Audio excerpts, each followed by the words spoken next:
Hi sir, our lesson for today is lesson 16, the basics of plane geometry. Let's have an example agad sir. Wala na tayong intro pa, example na agad. Ito, example natin sir. What is the value of x? Meron tayong nakikita ditong ano sir?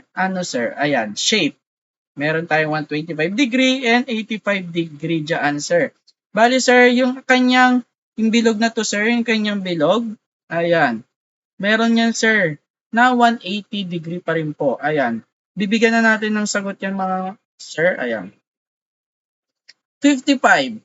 Paano nakuha si 55, sir? Dahil yun nga yung sinasabi ko, sir, na pag binuo mo yung circle na yan, sir, ay 180 po siya. So, bale, 125 minus 180 is equal to 55. Same din po sa ating 85 degree. Kompleto din po ang kanyang circle, kaya 180. 180 minus 85 is equal to 95. Yung ating hinahanap po ay si x, kaya bale plus x is equal to 180.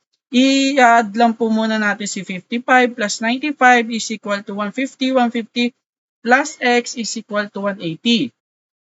I-move lang po natin sir si 180 sa loob para malabas si x at si 180 po natin magiging negative. Kaya 150 minus 180 is equal to 30 degree.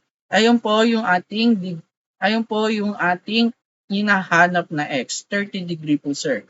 Ayan po sir yung ating lesson for today, yung ating basics of plane geometry. Sana may naintindihan po kayo sir. Maraming salamat.